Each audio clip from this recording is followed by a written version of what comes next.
사도 베드로는 소아시아 교회 성도들에게 이 거짓 선생들의 출현에 대해서 말을 하였습니다.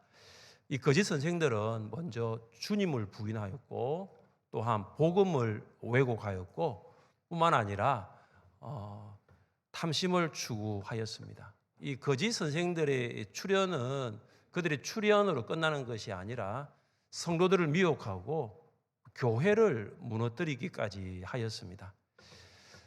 그들은 예수님을 주님으로 인정하지 않았기 때문입니다.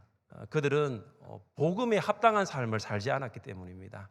또한 있는 바를 족한 줄로 알면서 감사하지 않았기 때문입니다.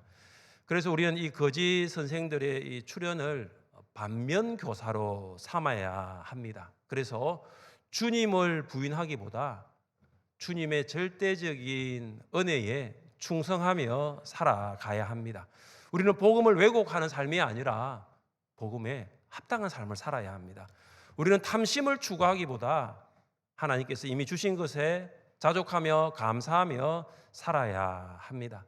여러분 어떻습니까? 말씀대로 사셨습니까? 저는 여러분이 들은 말씀대로 사시기를 주님의 이름으로 축복합니다. 오늘 본문은 이 거짓 선생들의 심판에 대한 말씀입니다. 거짓 선생들의 심판은 아주 매우 확실합니다. 베드로는 이 거짓 선생들의 심판이 정말로 확실하다, 이 확실성을 증명하기 위해서 구약 성경에 기록된 이 세 가지 심판 사례를 사용하고 있습니다.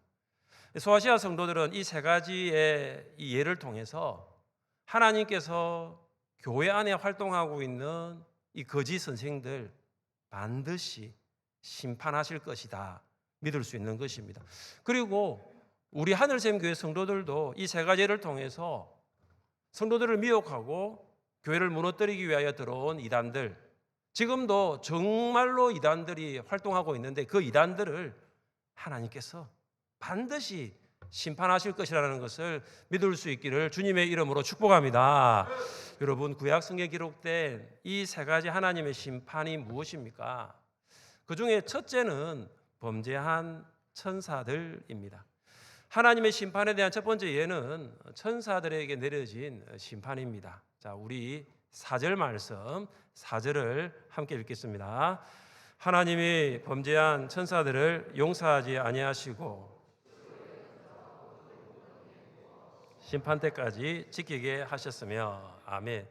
여러분, 이 4절에 나와 있는 하나님이 용서하지 아니한 이 범죄한 천사들, 이 천사들이 누구를 말하는 것일까요? 이 질문에 대한 답을 찾으려면 이 본서와 비슷한 목적을 가지고 기록된 유다서를 보면 알 수 있습니다. 유다서도 베드로 후서와 같이 교회 안에 거짓 선생들의 위협에 대해 성도들에게 올바른 처신을 전달할 목적으로 기록이 되어 있습니다. 유다서 6절을 읽어드립니다. 또 자기 지위를 지키지 아니하고 자기 처소를 떠난 천사들을 큰 날의 심판까지 영원한 결박으로 흑암에 가두셨으며. 유다는 천사들을 이야기할 때 뭐라고 말하느냐? 그들이 자기 자신의 지위를 지키지 않았다, 자기 자신이 지켜야 할 그 지위를 떠났다라고 말합니다. 그리고 천사들은 자기 처소에 머물지 않았다, 자기 처소에 머물지 않고 처소를 벗어났다고 말합니다. 히브리서에 따르면 이 천사는 섬기는 영으로 창조되었습니다. 그러니까 천사의 창조 목적이 뭐냐? 섬김입니다. 그런데 천사는 섬기기보다 섬김받기를 원했고 낮아지기보다 높아지기를 원했습니다. 이사야 14장 13절입니다. 내가 내 마음에 이르기를 내가 하늘에 올라 하늘의 뭇별 위에 내 자리를 높이리라. 내가 북극 지폐의 산 위에 앉으리라. 천사는 하나님의 보좌 이 주위에서 하나님을 경배하는 일을 하기 위해 지음받았습니다. 그런데 하나님을 경배하고 하나님을 섬기고 하나님을 예배하는 자리를 떠나서 어디로 가느냐? 하나님의 보좌에 올라가는 거죠. 하나님의 자리까지 높아지기를 원했습니다. 이것이 천사의 타락이면서 죄의 시작입니다. 여러분, 제가 무엇입니까?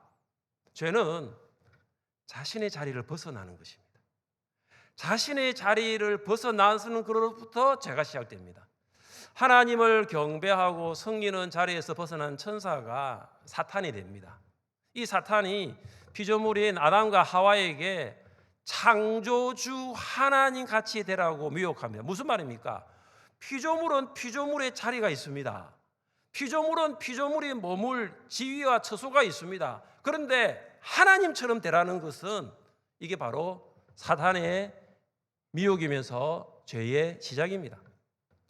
하나님께서 범죄한 천사들을 용서하지 않으셨습니다. 지옥에 던지셨습니다. 하나님께서 범죄한 천사들을 지옥에서도 가장 어두운 구덩이에 결박하셨습니다. 그리고 하나님께서는 이 범죄한 천사들을 마지막 심판 때가 되면 완전히 멸망시킬 것입니다. 여러분, 왜 베드로는 이 소아시아 성도들에게 이 범죄한 천사들이 지옥의 어두운 구덩이에 결박되어 있고 심판을 기다린다고 합니까? 그것은 지금 교회 안에서 활동하고 있는 이 거짓 선생들도 이 범죄한 천사들과 같이 심판을 받게 된다는 것을 알게 하기 위해서입니다. 그래서 하나님의 심판은 반드시 올 것입니다. 우리는 여기서 한 가지 교훈을 발견할 수 있는데 그것이 무엇입니까? 죄가 뭐냐는 거예요. 여러분, 죄는 본래 있어야 할 자리를 떠나는 것으로부터 시작됩니다.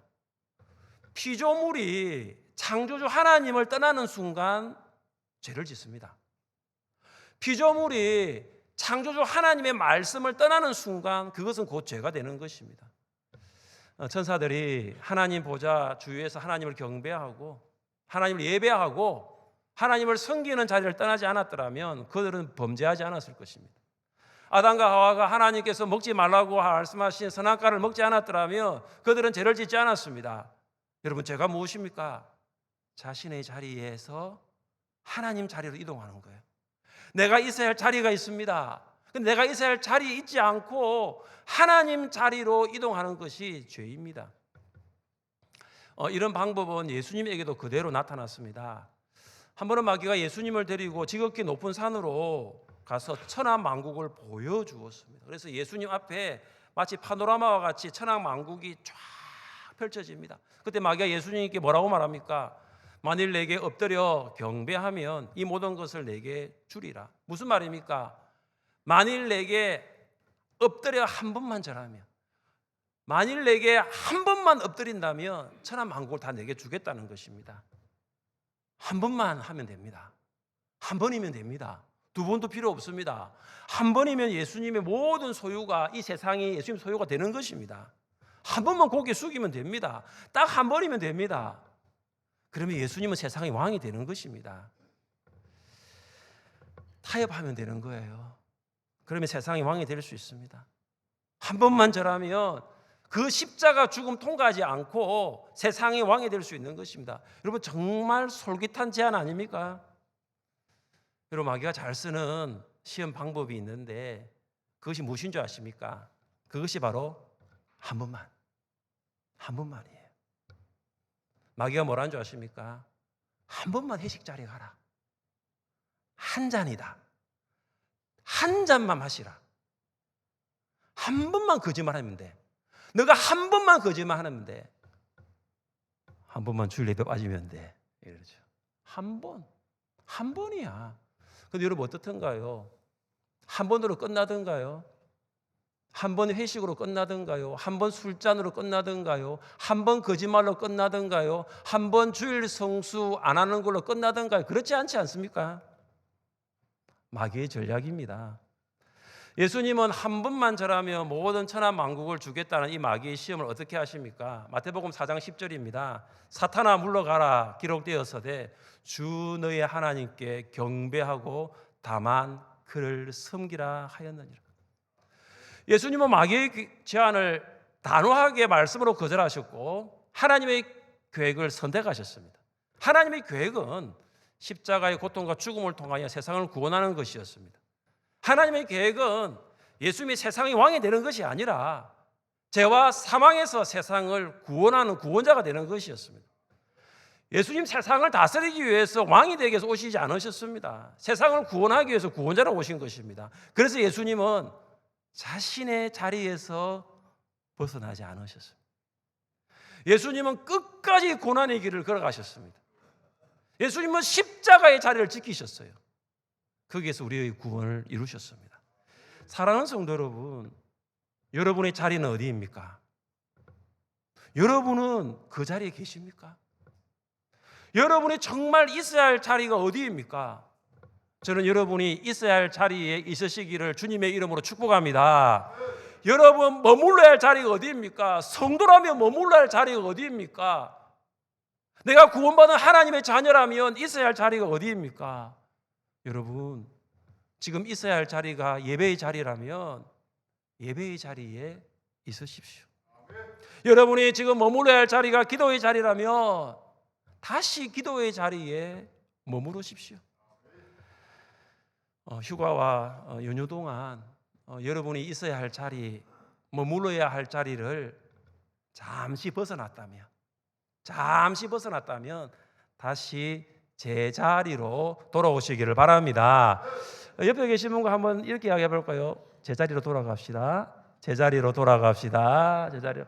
이미 뭐 계신 분들은 말할 필요가 없는데 혹시나 제자리에 안 계신 분들은 제자리로 돌아오십시오. 내일부터 정교인 성경 통독 수련회, 다음 주부터 가을 특별 새벽 기도회가 있습니다. 목장에서 함께 나오셔서 한 자리에 앉으셔서 말씀과 기도를 통하여 다시 예수님을 만날 수 있기를 간절히 바랍니다. 하나님께서 예비하신 은혜의 자리입니다.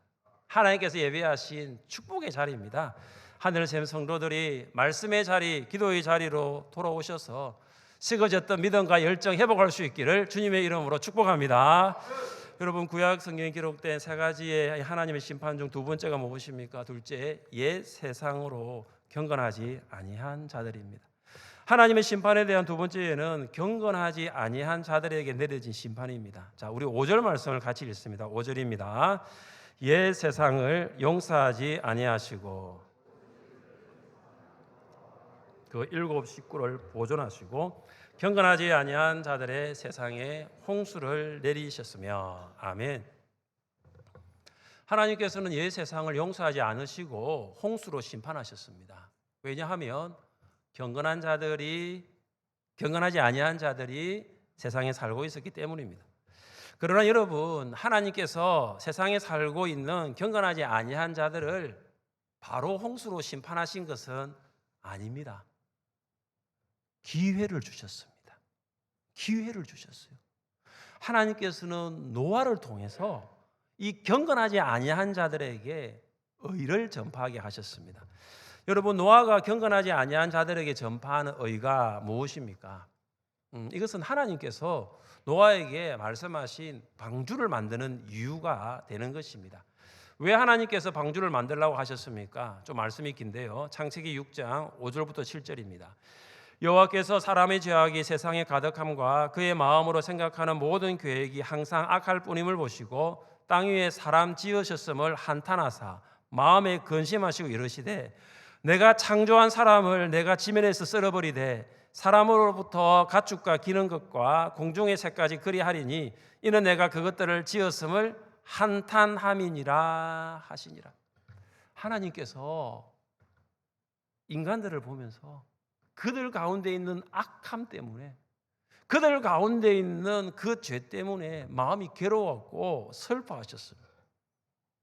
하나님께서 만드신 그 피조물이 타락하고 악한 행동을 하는 걸 보면서 그것은 마치 하나님의 가슴에 못을 박는 것과 같았습니다.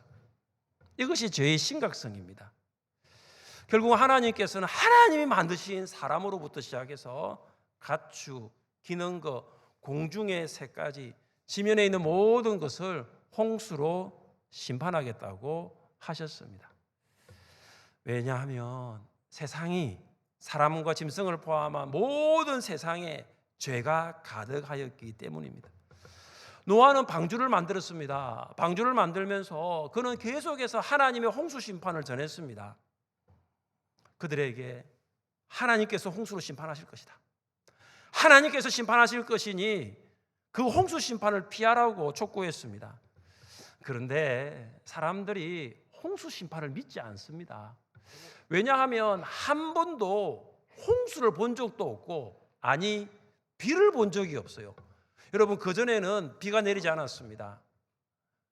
비를 본 적이 없으니 홍수를 알리 만무하고, 홍수를 알지 못하니 홍수 심판을 믿을 수가 없는 것입니다.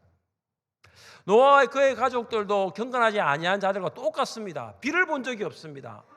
홍수를 알리 만무합니다. 홍수 심판, 사실 이거 믿을 수 없는 것이죠. 그런데 노아가 어떻게 한 줄 아십니까? 창세기 7장 5절입니다. 노아가 여호와께서 자기에게 명하신 대로 다 준행하였더라. 비를 본 적이 없어요. 홍수를 본 적이 없는데 하나님께서 방주 만들라고 하셨으니 노아는 믿고 그대로 하였습니다. 여러분, 이 노아와 이 경건하지 아니한 자들의 차이가 뭔지 아십니까? 똑같이 세상에 살았습니다. 그런데 노아는 하나님의 말씀을 믿고 준행하였고, 경건하지 아니한 자들은 하나님의 말씀을 믿지 않았다라는 것입니다. 여러분, 그 결과가 어떻게 되었습니까? 우리 5절 말씀을 한번 더 읽어봅니다. 5절입니다. 옛 세상을 용서하지 아니하시고 오직 의를 전파하는 노아와 그 7 식구를 보존하시고 경건하지 아니한 자들의 세상에 홍수를 내리셨으며. 아멘. 하나님께서는 노아와 그의 가족을 보존하셨습니다. 노아와 노아의 아내, 그리고 노아의 세 아들과 노아의 세 며느리 8명은 구원하셨다는 것입니다. 그리고 나머지 모든 사람은 홍수로 심판하셨습니다. 여러분, 왜 노아의 가족을 제외한 모든 사람이 홍수 심판을 받았습니까?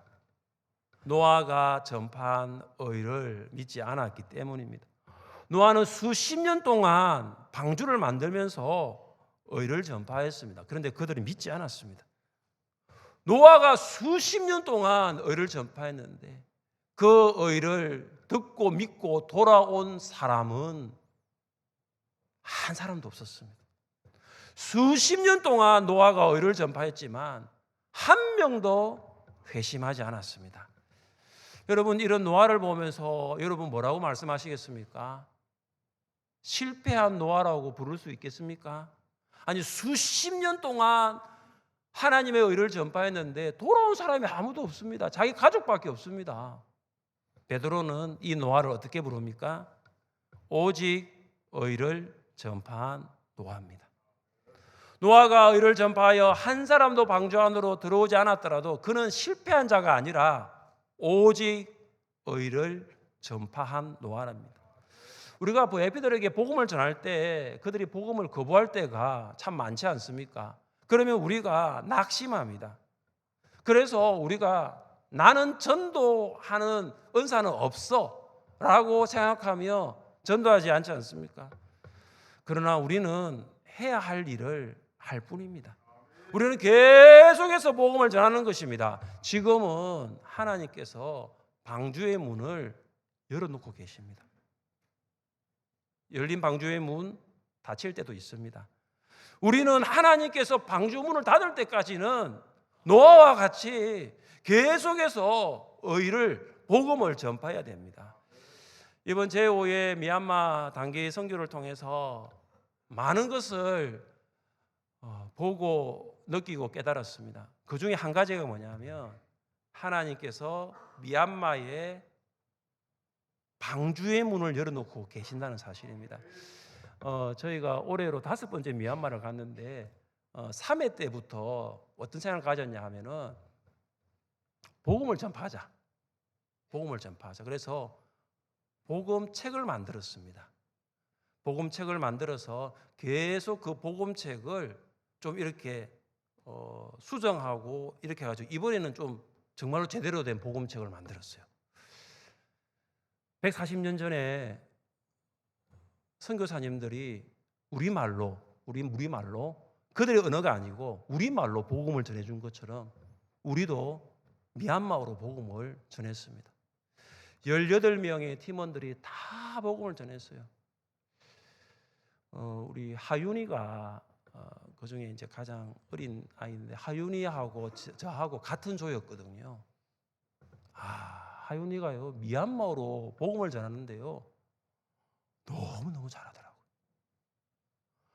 놀라운 사실이 뭔지 아십니까? 예수님을 영접하시겠습니까? 하니까 네라고 그러더라고요. 하윤이가 하나 읽어가는데 그 미얀마 사람이 따라서 그 기도문을 따라서 예수님을 마음에 영접했습니다. 저는 이 가정마다 이 다운교 사람들에게 이 복음을 전할 때마다 무엇을 느꼈느냐? 참 하나님께서 방주문을 열고 계신다. 그리고 저희가 토요일에 복음을 다 전했고요. 주일날 그분들을 초청을 했어요. 내일 교회로 오세요. 내일 봅시다. 이렇게 했는데 다운교 교회가 생기고 난 다음 가장 많은 불신자들이 교회를 한 번도 오지 못한 불신자들이 가득 왔습니다. 그때 제가 이제 복음을 선포를 했거든요. 여러분 제가 처음에는 이제 이렇게 미얀마 분에게 뭐 이렇게 잘 오셨다고 이렇게 하다가 그럼 복음을 전하려면 죄를 이야기할 수밖에 없어요. 제가 죄를 이야기하거든요. 죄를 이야기하니까 그때부터 얼굴 표정이 딱 굳어지더라고요. 딱 굳어지더라고요. 저와 통역하는 선교사님이 다 느꼈어요. 영적인 싸움이구나. 죄를 이야기하고 예수님의 십자가를 이야기하고 부활을 이야기하고 복음을 선포했습니다. 저는 이번 미얀마 단계성교를 통해서 예수님께 제자들에게 하셨던 한 말씀이 생각이 났습니다. 그것이 요한복음 4장 35절입니다. 너희는 넉 달이 지나야 추수할 때가 이르겠다 하지 아니하느냐. 그러나 나는 너희에게 이르노니 너희 눈을 들어 밭을 보라. 희어져 추수하게 되었도다. 하나님께서 예배한 영혼들이 있습니다. 여러분 VIP로 마음에 품고 기도하고 귀 속에서 복음을 전하지만은 아직 돌아오지 않은 영혼들이 있지 않습니까? 희어져 추수할 VIP다라는 것을 믿을 수 있기를 간절히 바랍니다. 저는 이 말씀을 준비하면서 우리 하늘샘 교회 성도들이 노아처럼 하나님의 의를 전파하는 사람이 되었으면 좋겠다. 그런 간절한 마음이 생겼습니다. 그들이 안 믿어도 괜찮아요, 여러분. 여러분 그들 교회 안 데려와도 괜찮아요. 노아가 그들을 방주 안으로 억지로 데려온 거 아니잖아요. 전파했습니다. 비록 노아 가족 8명만 구원받았지만 노아는 노아 할 일을 했을 뿐입니다. 사랑하는 성도 여러분, 우리 하늘샘의 성도들이 내가 하나님의 자녀가 되었다면 내가 입을 열어 담대하게 그들이 뭐라고 말해도 예수 그리스도의 십자가의 복음과 부활이라는 이 복음을 전파할 수 있기를 주님의 이름으로 축복합니다. 여러분 구약 성경에 기록된 하나님의 세 가지 심판 중에 마지막 세 번째가 무엇입니까? 셋째는 소돔과 고모라에서 엄란한 행실을 소유한 무법한 자들입니다. 하나님의 심판에 대한 마지막 예가 소돔과 고모라의 무법한 자들에 내려진 심판을 말합니다. 자, 우리 6절 말씀을 같이 읽습니다. 6절입니다. 소돔과 고모라 성을 아니할 자들에게 본을 삼으셨으며 아멘. 두 천사가 해질녘에 소돔에 도착합니다. 롯이 이 두 천사를 보고 엎드려 절하면서 롯의 집으로 초청하여 대접을 합니다. 식사를 다 하고 잠에 들려고 하는데 이 소돔의 이 젊은이와 이 노인들까지, 그러니까 소돔의 남자들이 롯에게 와서 이렇게 말을 합니다. 창세기 19장 5절입니다. 오늘 밤에 내게 온 사람들이 어디 있느냐? 이끌어내라. 우리가 그를 상관하리라. 여러분 상관하다는 말이 어떤 것인지 아시지 않습니까? 성관계 맺겠다는 것입니다. 소돔의 남자들이 동성관계를 하겠다는 것이죠. 소돔은 정말 음란과 타락의 도시입니다. 이성과의 음란이 아니에요. 동성관계를 함으로 성적으로 문란한 도시가 소돔입니다. 소돔에 살고 있는 사람들 무법자들이었습니다. 법을 없는 자들이 아니고 자기 자신이 법이에요. 하나님이 세우신 것이 말씀 질서가 법이 아니고 자기가 하는 게 다 법이라는 거죠.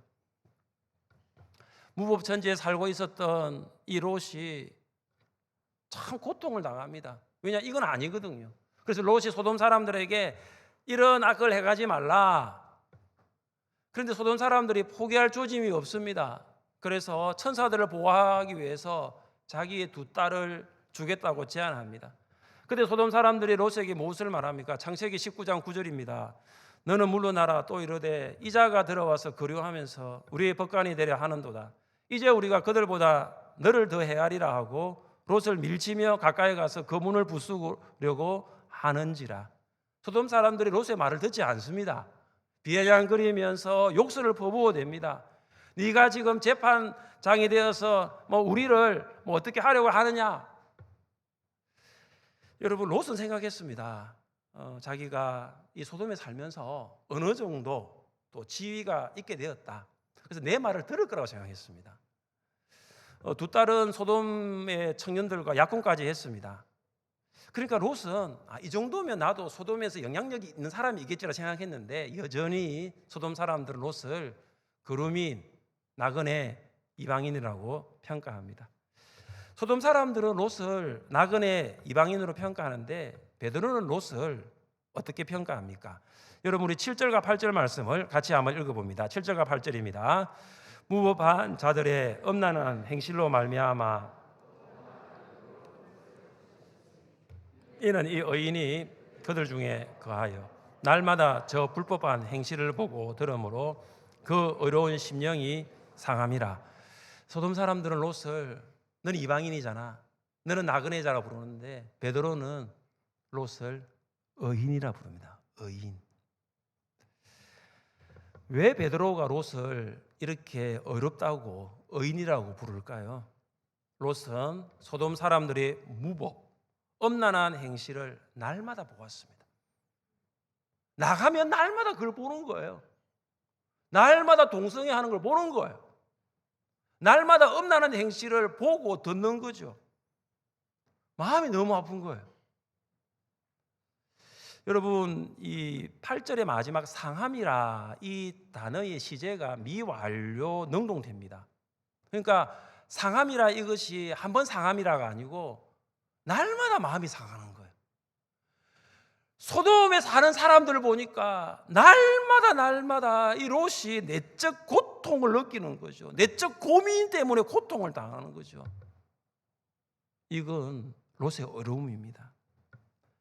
롯은 무법한 자들이 엄난한 행실을 하는 무법천지에서 그들처럼 살지 않았습니다. 의로운 자로 살아가려고 하였습니다.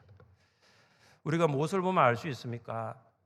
그가 소돔 사람들에게 이런 악을 행하지 말라 말을 하였습니다. 롯이 하나님의 천사들이 해를 입지 않도록 보호할 길을 찾았습니다. 그리고 예비 사이들에게도 너희가 하나님의 말씀을 들어야 된다라고 말씀을 전했습니다. 롯은 소돔을 돌아보지 말라는 하나님의 말씀에 순종했습니다. 결국 롯은 구원받았습니다. 소돔과 고모라의 음란한 행실을 하는 모든 무법한 자들은 불의 심판을 받아 죄가 되었습니다. 지난 6월 3일에 치러진 제9회 전국 동시 지방선거 전체 등록 후보자 수가 7,700명이었다고 합니다. 7,700명 중에 전과 기록을 가진 비율이 얼마나 되느냐? 33.5%에서 35%였다고 합니다. 후보자 3명 중 1명이 전과자였습니다. 인천의 기초의원에 등록한 예비 후보는 무려 전과 15범이었습니다. 여러분은 그것을 보고 들으면서 어떤 마음을 느끼셨습니까? 어떤 생각이 드셨습니까? 우리나라 정치인 중에 이 통계에 따르자면 3분의 1이 전과자라는 거예요. 그들이 정치를 지금 하고 있는 것입니다. 저는 이걸 보면서 이 땅에 너무 죄악이 많다라는 거죠. 여러분, 어떻게 전과자가 정치인이 될 수 있어요? 어떻게 전과자가 국가의 지도자가 될 수 있어요? 너무 죄악이 편만해졌다는 것이죠. 그래서 우리도 언제부터인가 죄를 죄로 생각하지 않습니다. 우리조차도 죄를 습관적으로 행하며 살아가고 있지 않습니까? 여러분, 죄악이 가득한 소돔을 바라보면서 롯이 가슴 아파하면서 롯이 고민하면서 살았던 것처럼 여러분은 이 울산 땅을 바라보면서 이 대한민국을 바라보면서 그런 마음 느끼십니까? 뉴스를 보고 인터넷 기사를 보면서 정말로 가슴 치면서 롯과 같이 어려운 자로 살아가고 있습니까? 죄를 죄로 고민하지 않고 죄를 일반적인 일로 생각하며 살아가는 것이 비극입니다. 베드로는 하나님께서 행하신 구약의 세 가지 예를 통해서 소아시아 성도들에게 결론을 주고 있습니다. 우리 9절 말씀을 같이 읽겠습니다. 9절입니다. 주께서 경건한 자는 시험에서 건질 줄 아시고 심판날까지 지키시며. 아멘. 9절은 4절부터 시작된 하나님의 심판에 대한 결론입니다. 하나님께서 경건한 자들을 심판에서 건져주십니다. 그러나 불의한 자들은 형벌 아래에 두어 심판날까지 지키게 하십니다. 그리고 그들은 흰보자, 백보자 앞에서 최후 심판을 받게 될 것이고 심판 후에는 둘째 사막 불못에 던져질 것입니다.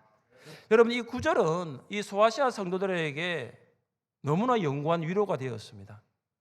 계속하여 거짓 선생들의 활동이 끊이지 않는 그 교회를 다니는 성도들, 노아와 같이 의를 전파하지만 그들은 듣지 않았습니다. 그들은 롯과 같이 그들의 불법한 행실을 보고 들으면서 내적인 고통에 시달렸지만 그들은 돌이키지 않았습니다. 그러나 하나님의 최후 심판이 있습니다. 저도 울산과 우리나라에 활동하는 이단들을 보면서 오늘 이 9절 말씀이 얼마나 위로가 되는지 모릅니다. 하나님께서 경건한 자들을 구원하시겠고 하나님께서는 경건하지 않는 자들은 반드시 심판하신다는 것입니다. 여러분에게 이 말씀이 위로가 되었으면 좋겠습니다. 여러분이 경건하지 않은 자들과 함께 살면서 받는 고통, 받는 마음의 그 상함들이 오늘 이 9절 말씀을 통하여 주께서 시험 중에 있는 그 경건한 자들은 반드시 구원하실 것이고 경건하지 아니한 자들은 심판을 받게 된다는 이 9절의 말씀이 여러분에게 주님이 주시는 위로가 될 수 있기를 간절히 원합니다. 사랑하는 성도 여러분, 우리 시대는 노아의 시대와 롯의 시대와 같습니다.